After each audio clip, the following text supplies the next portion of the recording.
Madam Speaker, Vice President Cheney, members of Congress, distinguished guests, and fellow citizens. 7 years have passed since I first stood before you at this rostrum. In that time, our country has been tested in ways none of us could have imagined. We faced hard decisions about peace and war, rising competition in the world economy, and the health and welfare of our citizens.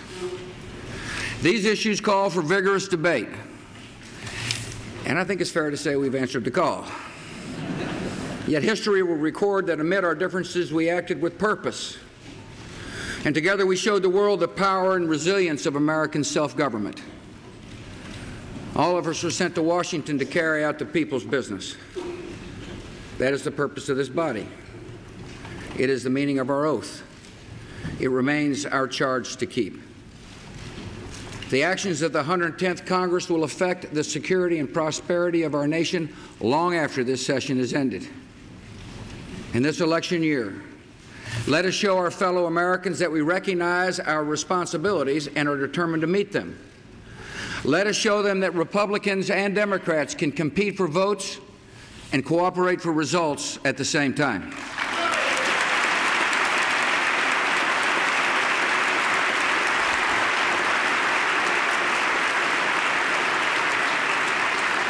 From expanding opportunity to protecting our country, we've made good progress.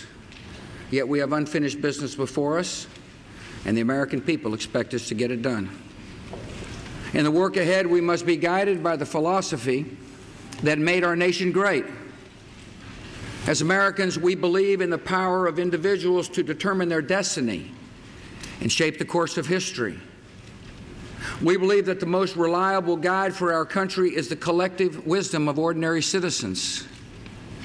And so in all we do, we must trust in the ability of free peoples to make wise decisions and empower them to improve their lives for their futures. To build a prosperous future, we must trust people with their own money and empower them to grow our economy. As we meet tonight, our economy is undergoing a period of uncertainty.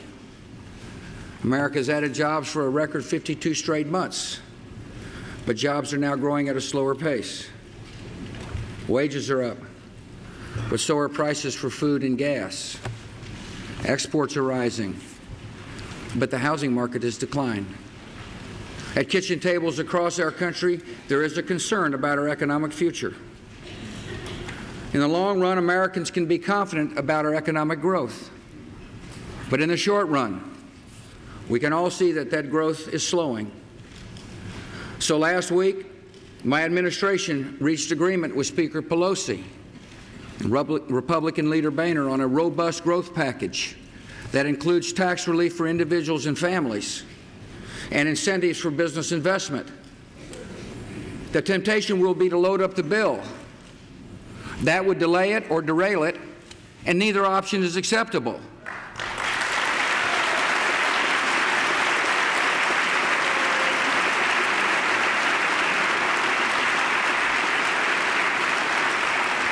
This is a good agreement that will keep our economy growing and our people working, and this Congress must pass it as soon as possible.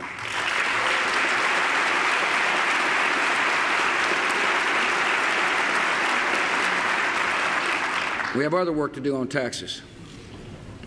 Unless Congress acts, most of the tax relief we have delivered over the past 7 years will be taken away. Some in Washington argue that letting tax relief expire is not a tax increase. Try explaining that to 116 million American taxpayers who would see their taxes rise by an average of $1,800. Others have said they would personally be happy to pay higher taxes. I welcome their enthusiasm. Pleased to report that the IRS accepts both checks and money orders.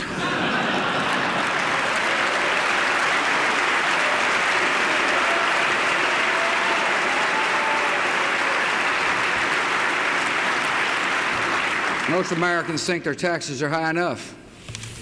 With all the other pressures on their finances, American families should not have to worry about the federal government taking a bigger bite out of their paychecks. There's only one way to eliminate this uncertainty: make the tax relief permanent.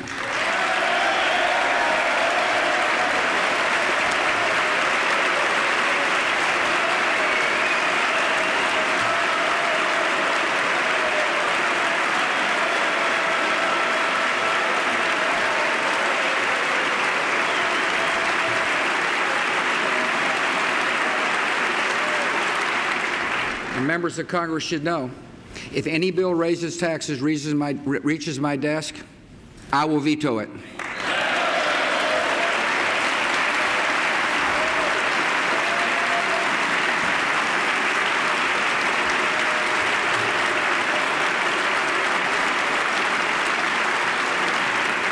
Just as we trust Americans with their own money, we need to earn their trust by spending their tax dollars wisely. Next week, I'll send you a budget that terminates or substantially reduces 151 wasteful or bloated programs totaling more than $18 billion. The budget that I will submit will keep America on track for a surplus in 2012. American families have to balance their budgets, so should their government.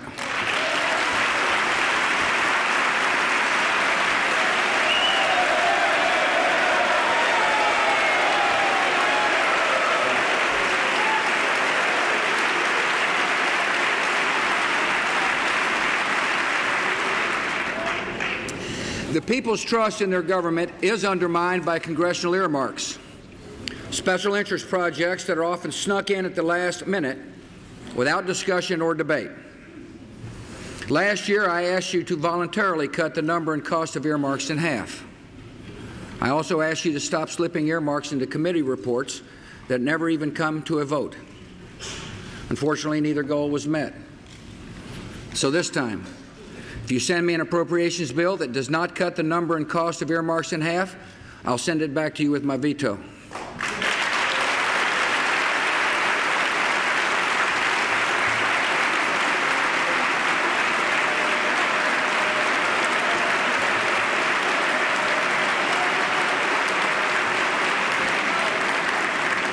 And tomorrow I will issue an executive order that directs federal agencies to ignore any future earmark that is not voted on by Congress.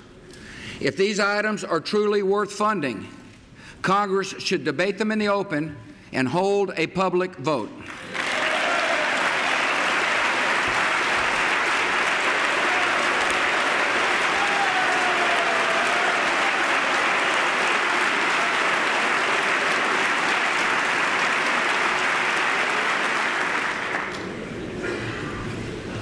Our shared responsibilities extend beyond matters of taxes and spending. On housing, we must trust Americans with the responsibility of home ownership and empower them to weather turbulent times in the housing market. My administration brought together the Hope Now Alliance, which is helping many struggling homeowners avoid foreclosure. And Congress can help even more. Tonight, I ask you to pass legislation to reform Fannie Mae and Freddie Mac, modernize the Federal Housing Administration, and allow state housing agencies to issue tax-free bonds to help homeowners refinance their mortgages.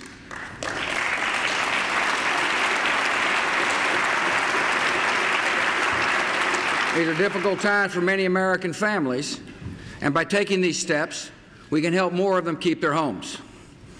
To build a future of quality health care, we must trust patients and doctors to make medical decisions and empower them with better information and better options.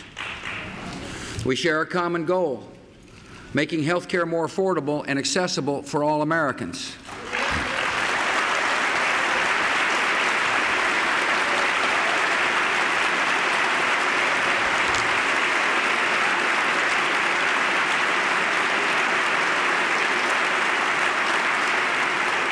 The best way to achieve that goal is by expanding consumer choice, not government control.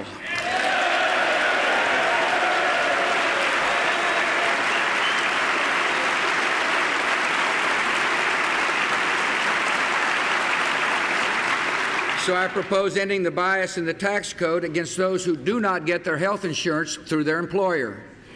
This one reform would put private coverage within reach for millions, and I call on the Congress to pass it this year.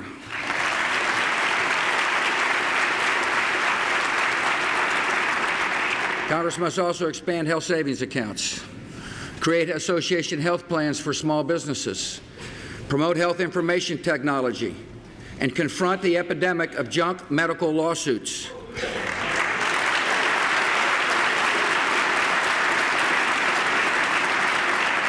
With all these steps, we will ensure that decisions about your medical care are made in the privacy of your doctor's office, not in the halls of Congress.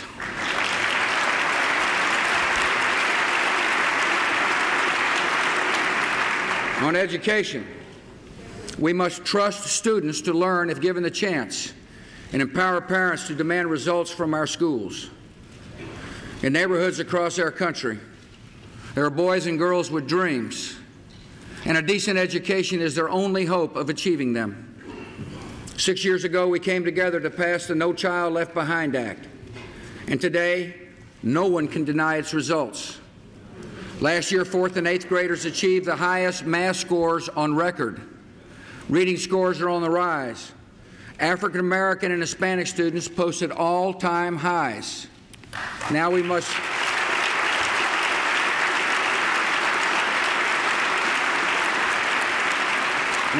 work together to increase accountability, add flexibilities for states and districts, reduce the number of high school dropouts, provide extra help for struggling schools.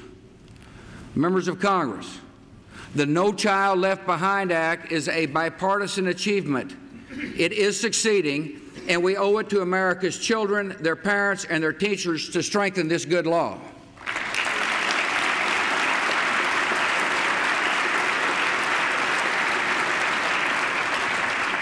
We must also do more to help children when their schools do not measure up.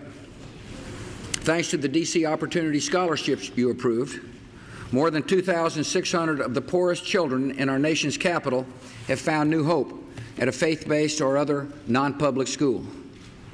Sadly, these schools are disappearing at an alarming rate in many of America's inner cities. So I will convene a White House summit aimed at strengthening these lifelines of learning and to open the doors of these schools to more children. I ask you to support a new $300 million program called Pell Grants for Kids.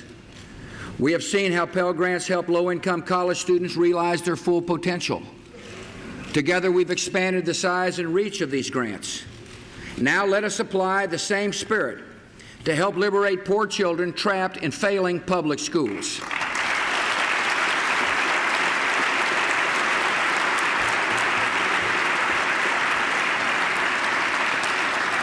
On trade, we must trust American workers to compete with anyone in the world and empower them by opening up new markets overseas. Today, our economic growth increasingly depends on our ability to sell American goods and crops and services all over the world. So we're working to break down barriers to trade and investment wherever we can. We're working for a successful Doha round of trade talks, and we must complete a good agreement this year. At the same time, we're pursuing opportunities to open up new markets by passing free trade agreements. I thank the Congress for approving a good agreement with Peru. And now I ask you to approve agreements with Colombia and Panama and South Korea.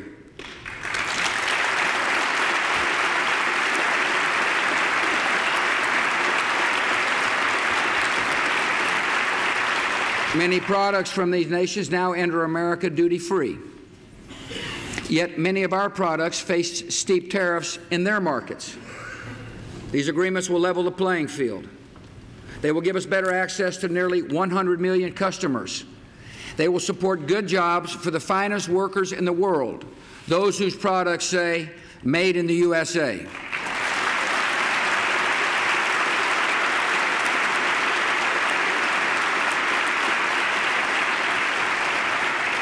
These agreements also promote America's strategic interests. The first agreement that will come before you is with Colombia, a friend of America that is confronting violence and terror and fighting drug traffickers. If we fail to pass this agreement, we will embolden the purveyors of false populism in our hemisphere. So we must come together, pass this agreement, and show our neighbors in the region that democracy leads to a better life.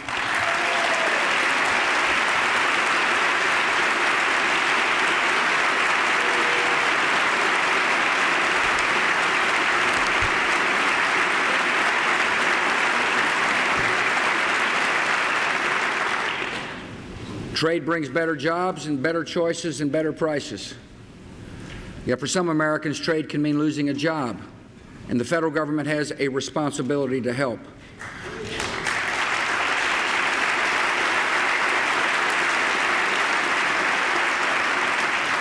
I ask Congress to reauthorize and reform trade adjustment assistance so we can help these displaced workers learn new skills and find new jobs.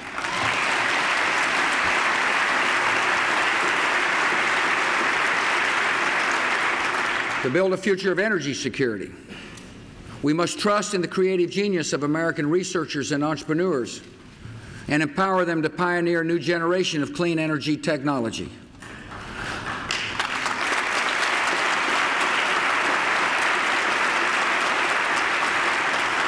Our security, our prosperity, and our environment all require reducing our dependence on oil. Last year, I asked you to pass legislation to reduce oil consumption over the next decade, and you responded. Together, we should take the next steps. Let us fund new technologies that can generate coal power while capturing carbon emissions.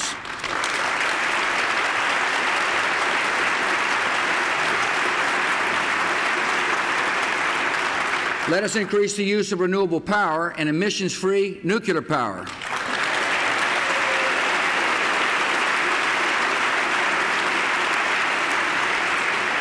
Let us continue investing in advanced battery technology and renewable fuels to power the cars and trucks of the future.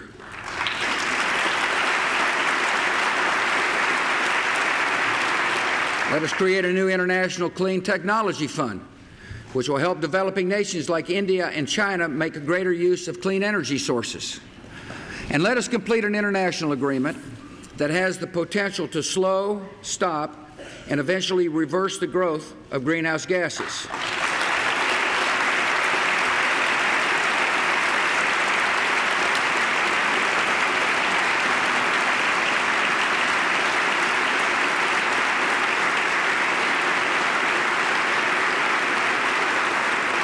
This agreement will be effective only if it includes commitments by every major economy and gives none a free ride.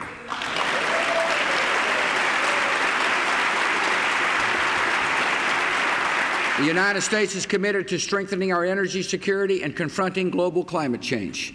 And the best way to meet these goals is for America to continue leading the way toward the development of cleaner and more energy-efficient technology.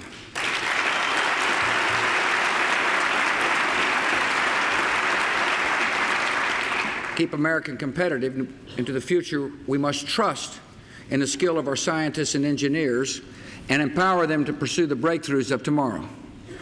Last year, Congress passed legislation supporting the American Competitiveness Initiative, but never followed through with the funding. This funding is essential to keeping our scientific edge. So I ask Congress to double federal support for critical basic research in the physical sciences and ensure America remains the most dynamic nation on earth.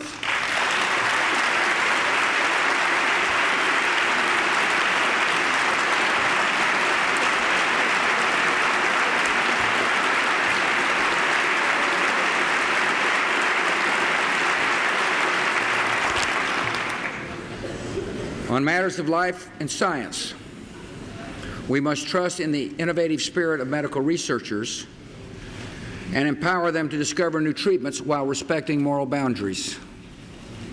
In November, we witnessed a landmark achievement when scientists discovered a way to reprogram adult skin cells to act like embryonic stem cells.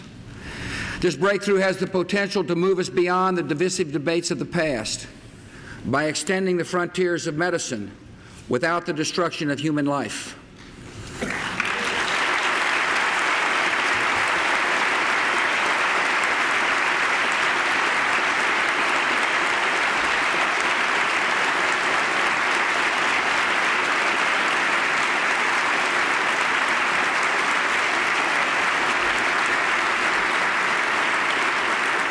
So we're expanding funding for this type of ethical medical research. And as we explore promising avenues of research, we must also ensure that all life is treated with the dignity it deserves. And so I call on Congress to pass legislation that bans unethical practices such as the buying, selling, patenting, or cloning of human life.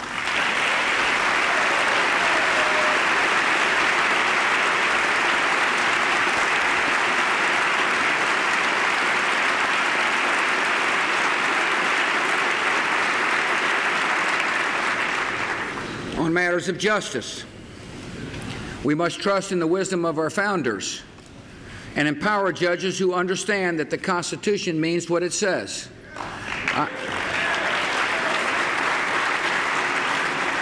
I've submitted judicial nominees who will rule by the letter of the law, not the whim of the gavel. Many of these nominees are being unfairly delayed. They are worthy of confirmation, and the Senate should give each of them a prompt up or down vote.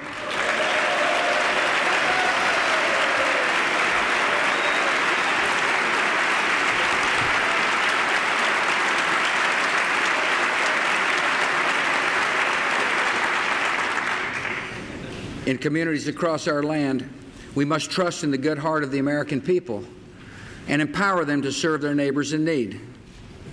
Over the past 7 years, more of our fellow citizens have discovered that the pursuit of happiness leads to the path of service. Americans have volunteered in record numbers. Charitable donations are higher than ever. Faith-based groups are bringing hope to pockets of despair with newfound support from the federal government. And to help guarantee equal treatment of faith-based organizations when they compete for federal funds, I ask you to permanently extend charitable choice.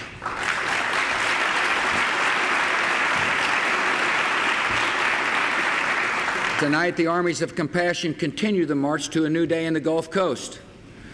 America honors the strength and resilience of the people of this region. We reaffirm our pledge to help them build stronger and better than before.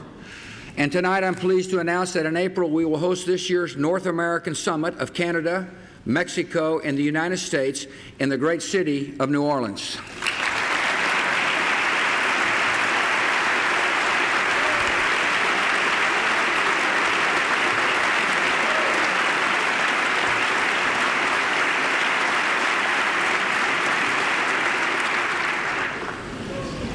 There are two other pressing challenges that I've raised repeatedly before this body and that this body has failed to address: entitlement spending and immigration.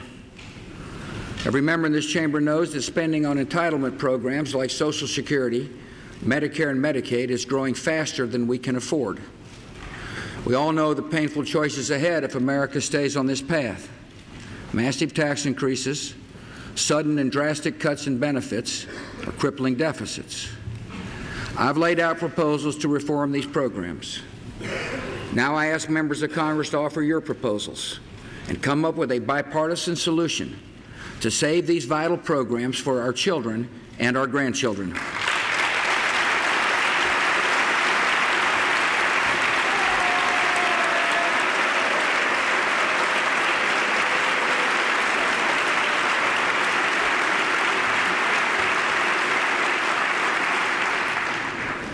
The other pressing challenge is immigration. America needs to secure our borders, and with your help, my administration is taking steps to do so. We're increasing worksite enforcement, deploying fences and advanced technologies to stop illegal crossings. We've effectively ended the policy of catch and release at the border, and by the end of this year, we will have doubled the number of Border Patrol agents. Yet we also need to acknowledge that we will never fully secure our border until we create a lawful way for foreign workers to come here and support our economy.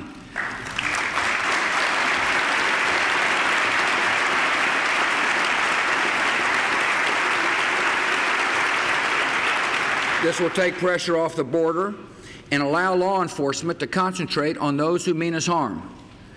We must also find a sensible and humane way to deal with people here illegally. Illegal immigration is complicated, but it can be resolved, and it must be resolved in a way that upholds both our laws and our highest ideals.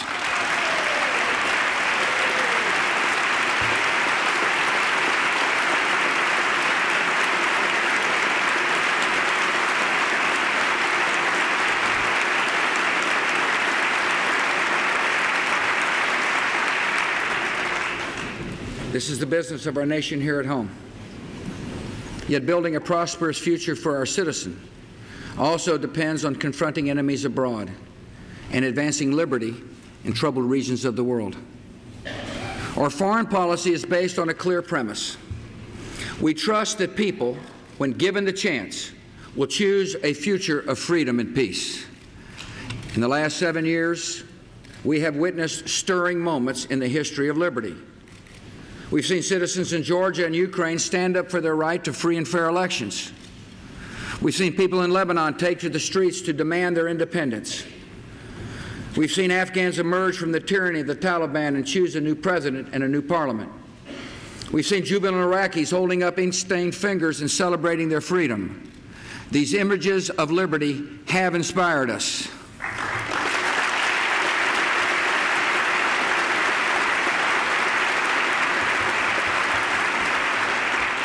In the past 7 years, we've also seen the images that have sobered us. We've watched throngs of mourners in Lebanon and Pakistan carrying the caskets of beloved leaders taken by the assassin's hand. We've seen wedding guests in blood-soaked finery staggering from a hotel in Jordan. Afghans and Iraqis blown up in mosques and markets, and trains in London and Madrid ripped apart by bombs. On a clear September day, we saw thousands of our fellow citizens taken from us in an instant. These horrific images serve as a grim reminder. The advance of liberty is opposed by terrorists and extremists, evil men who despise freedom, despise America, and aim to subject millions to their violent rule. Since 9/11, we have taken the fight to these terrorists and extremists. We will stay on the offense, we will keep up the pressure, and we will deliver justice to our enemies.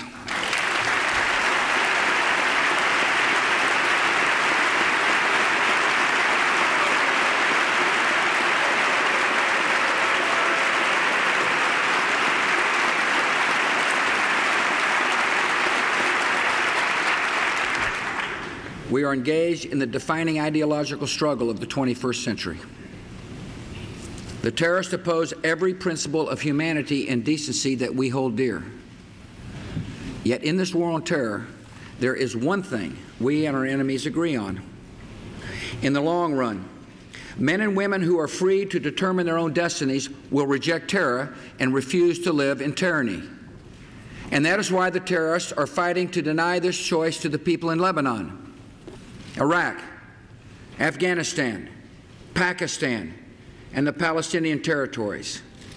And that is why, for the security of America and the peace of the world, we are spreading the hope of freedom.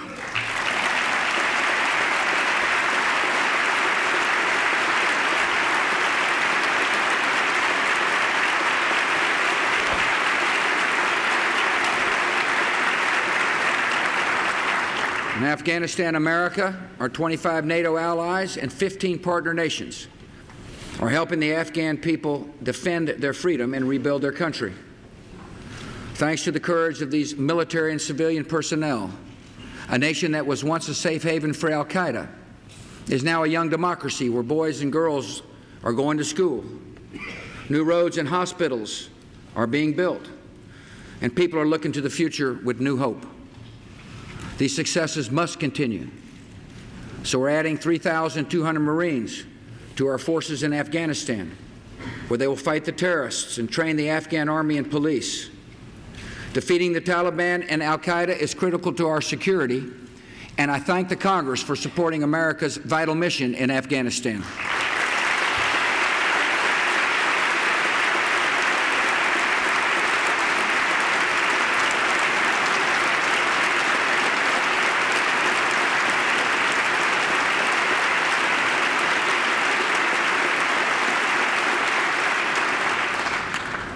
In Iraq, the terrorists and extremists are fighting to deny proud people their liberty and fighting to establish safe havens for attacks across the world.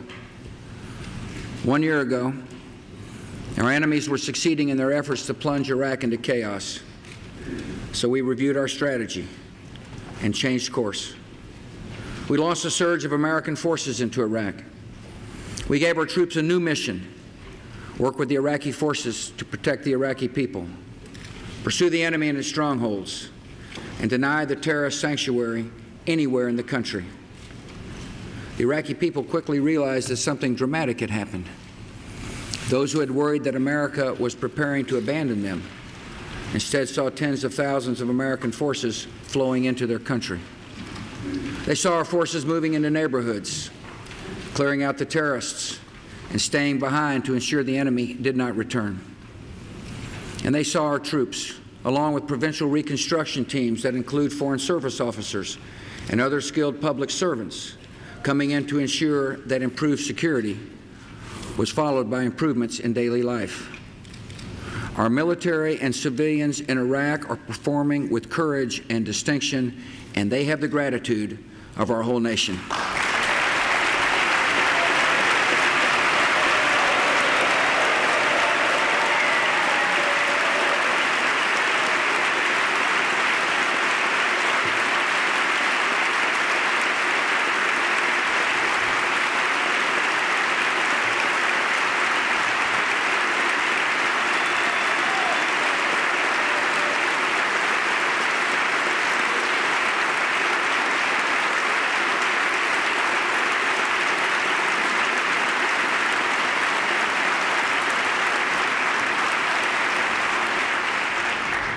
The Iraqis launched a surge of their own. In the fall of 2006, Sunni tribal leaders grew tired of al-Qaeda's brutality, started a popular uprising called the Anbar Awakening. Over the past year, similar movements have spread across the country. And today, the grassroots surge includes more than 80,000 Iraqi citizens who are fighting the terrorists. The government in Baghdad has stepped forward as well, adding more than 100,000 new Iraqi soldiers and police during the past year. While the enemy is still dangerous and more work remains, the American and Iraqi surges have achieved results few of us could have imagined just 1 year ago.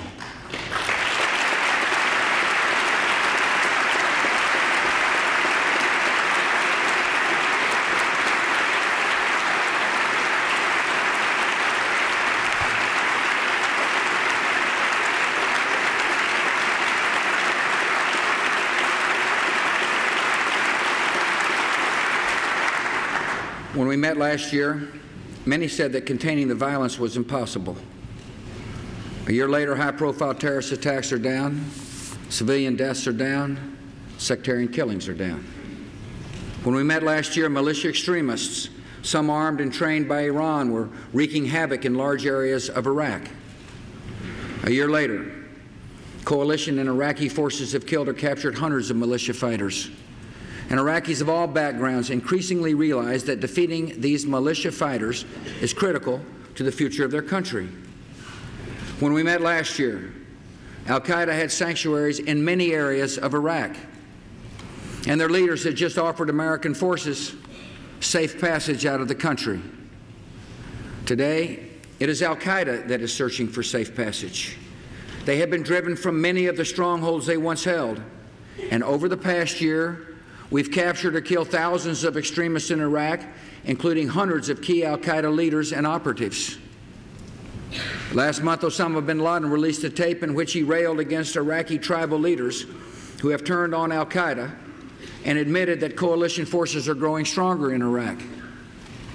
Ladies and gentlemen, some may deny the surge is working, but among the terrorists, there is no doubt.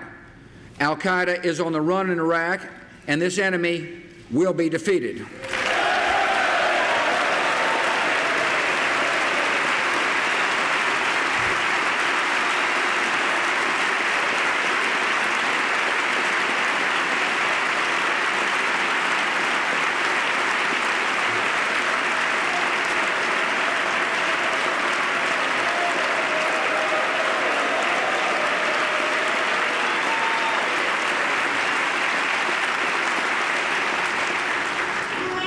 When we met last year, our troop levels in Iraq were on the rise. Today, because of the progress just described, we are implementing a policy of return on success, and the surge forces we sent to Iraq are beginning to come home. This progress is a credit to the valor of our troops and the brilliance of their commanders. This evening, I want to speak directly to our men and women on the front lines, soldiers and sailors, Airmen, Marines, and Coast Guardmen. In the past year, you have done everything we've asked of you. and more. Our nation is grateful for your courage. We are proud of your accomplishments. And tonight in this hallowed chamber, with the American people as our witness, we make you a solemn pledge. In the fight ahead, you will have all you need to protect our nation.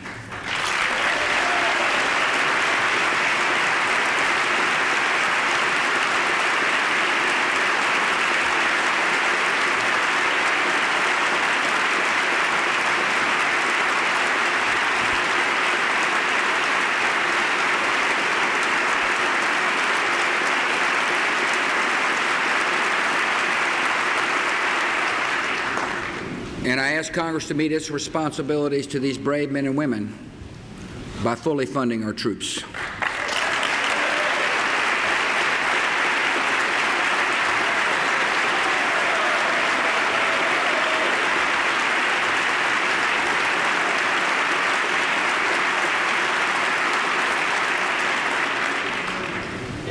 Our enemies in Iraq have been hit hard. They are not yet defeated, and we can still expect tough fighting ahead. Our objective in the coming year is to sustain and build on the gains we made in 2007 while transitioning to the next phase of our strategy. American troops are shifting from leading operations to partnering with Iraqi forces and eventually to a protective overwatch mission. As part of this transition, one Army Brigade combat team and one Marine Expeditionary Unit have already come home and will not be replaced. In the coming months, 4 additional brigades and 2 Marine battalions will follow suit. Taken together, this means more than 20,000 of our troops are coming home.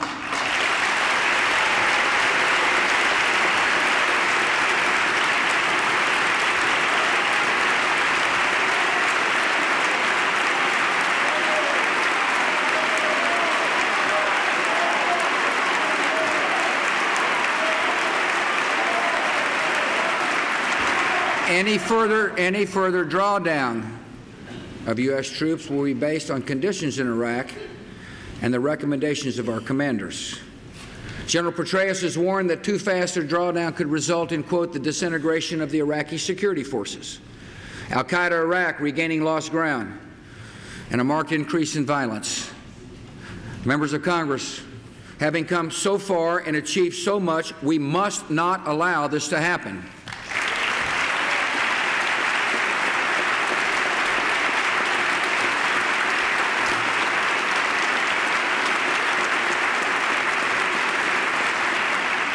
In the coming year, we will work with Iraqi leaders as they build on the progress they're making toward political reconciliation. At the local level, Sunnis, Shia, and Kurds are beginning to come together to reclaim their communities and rebuild their lives. Progress in the provinces must be matched by progress in Baghdad.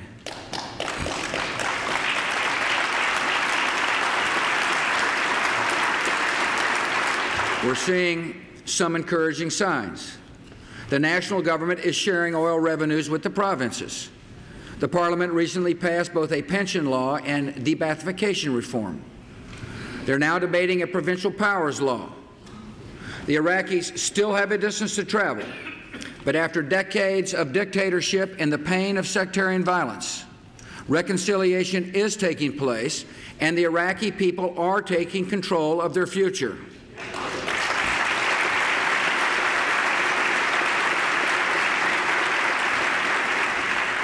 The mission in Iraq has been difficult and trying for our nation, but it is in the vital interest of the United States that we succeed. A free Iraq will deny al-Qaeda a safe haven. A free Iraq will show millions across the Middle East that a future of liberty is possible. A free Iraq will be a friend of America, a partner in fighting terror, and a source of stability in a dangerous part of the world. By contrast, a failed Iraq would embolden the extremists, strengthen Iran, and give terrorists a base from which to launch new attacks on our friends, our allies, and our homeland. The enemy has made its intentions clear. At a time when the momentum seemed to favor them, al-Qaeda's top commander in Iraq declared that they will not rest until they have attacked us here in Washington. My fellow Americans, we will not rest either. We will not rest until this enemy has been defeated.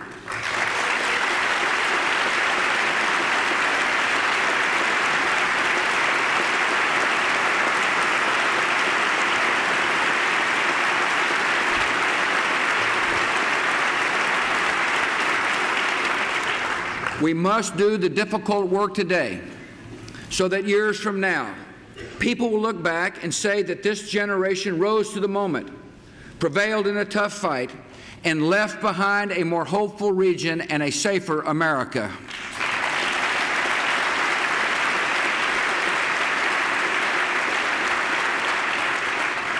We're also standing against the forces of extremism in the Holy Land, where we have new cause for hope. Palestinians have elected a president who recognizes that confronting terror is essential to achieving a state where his people can live in dignity and at peace with Israel. Israelis have leaders who recognize that a peaceful, democratic Palestinian state will be a source of lasting security. This month in Ramallah and Jerusalem, I assured leaders from both sides that America will do, and I will do, everything we can to help them achieve a peace agreement that defines a Palestinian state by the end of this year. The time has come for a holy land where a democratic Israel and a democratic Palestine live side by side in peace.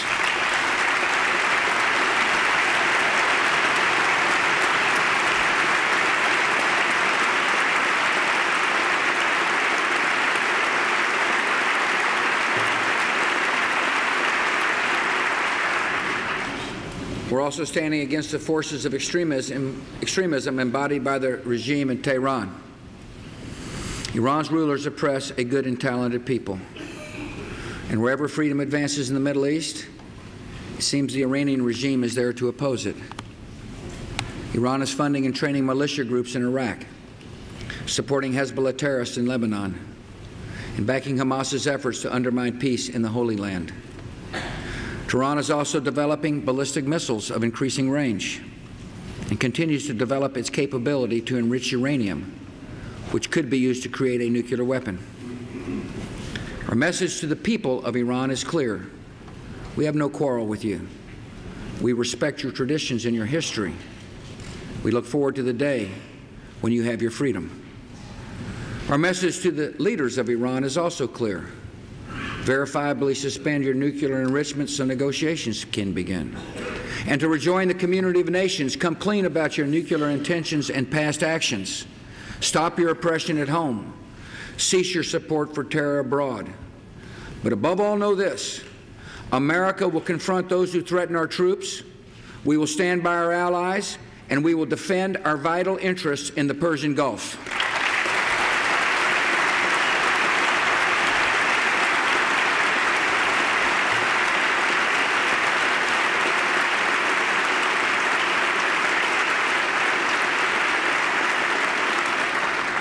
On the home front, we will continue to take every lawful and effective measure to protect our country. This is our most solemn duty. We are grateful that there has not been another attack on our soil since 9/11.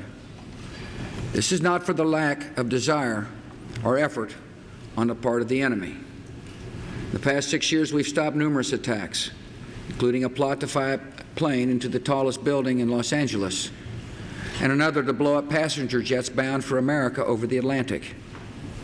Dedicated men and women in our government toil day and night to stop the terrorists from carrying out their plans. These good citizens are saving American lives, and everyone in this chamber owes them our thanks.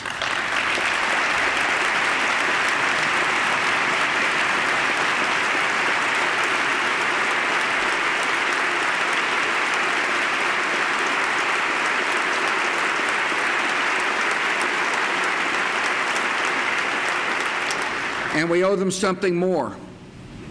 We owe them the tools they need to keep our people safe. And one of the most important tools we can give them is the ability to monitor terrorist communications. To protect America, we need to know who the terrorists are talking to, what they are saying, and what they're planning. Last year, Congress passed legislation to help us do that. Unfortunately, Congress set the legislation to expire on February the 1st. That means if you don't act by Friday, our ability to track terrorist threats would be weakened and our citizens will be in greater danger. Congress must ensure the flow of vital intelligence is not disrupted. Congress must pass liability protection for companies believed to have assisted in the efforts to defend America. We've had ample time for debate. The time to act is now.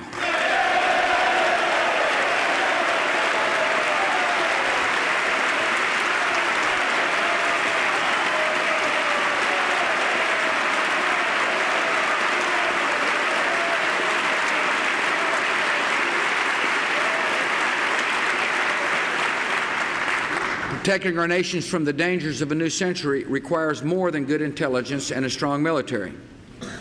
It also requires changing the conditions that breed resentment and allow extremists to prey on despair.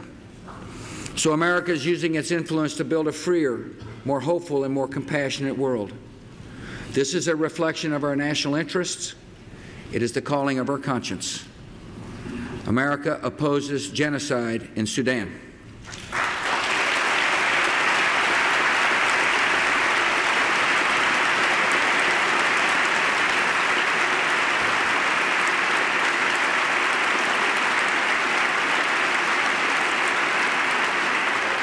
We support freedom in countries from Cuba and Zimbabwe to Belarus and Burma.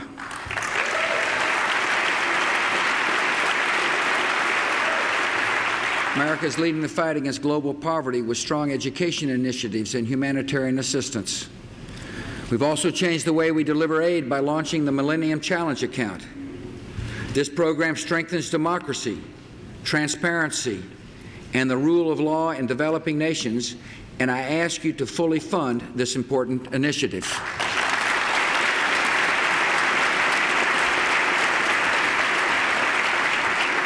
America is leading the fight against global hunger. Today, more than half the world's food aid comes from the United States. And tonight, I ask Congress to support an innovative proposal to provide food assistance by purchasing crops directly from farmers in the developing world, so we can build up local agriculture and help break the cycle of famine.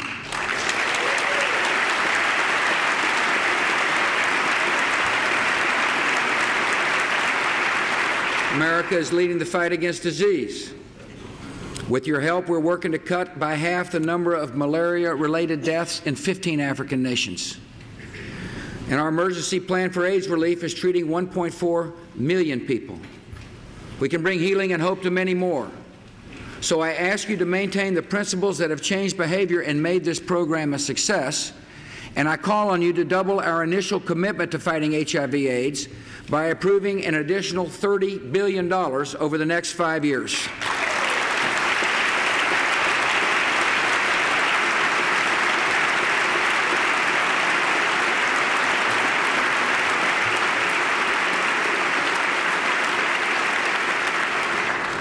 America is a force for hope in the world because we are a compassionate people.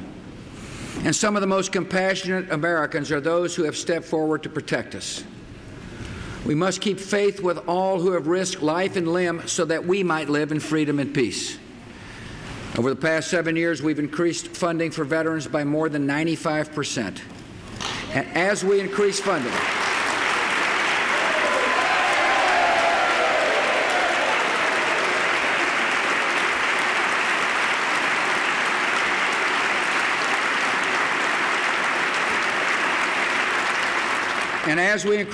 we must also reform our veteran system to meet the needs of a new war and a new generation.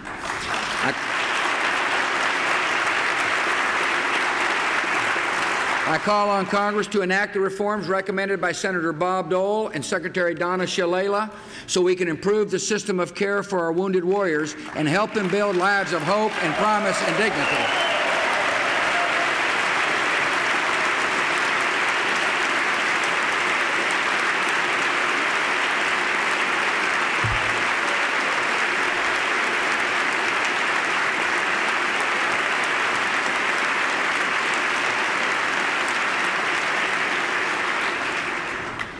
Our military families also sacrifice for America.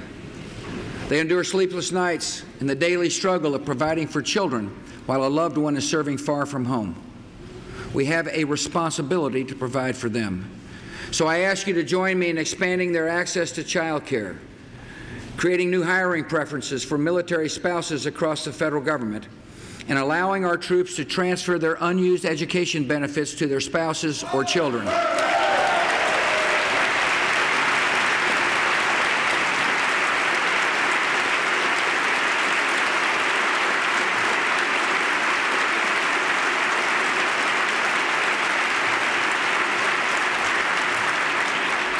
Our military families serve our nation, they inspire our nation, and tonight our nation honors them.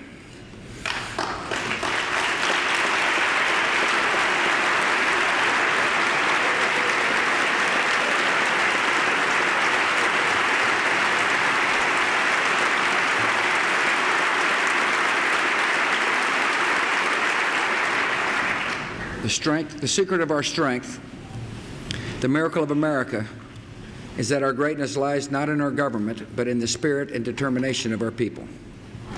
When the Federal Convention met in Philadelphia in 1787, our nation was bound by the Articles of Confederation, which began with the words, "We the undersigned delegates."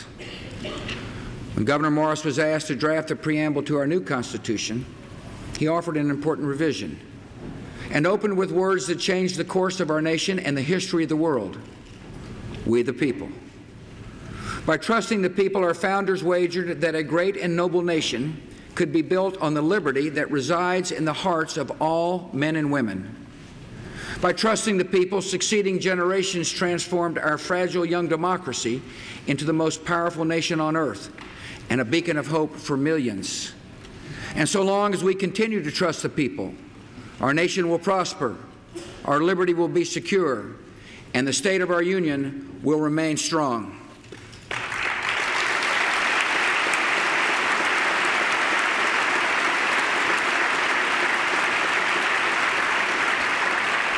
So tonight, with confidence in freedom's power and trust in the people, let us set forth to do their business. God bless America.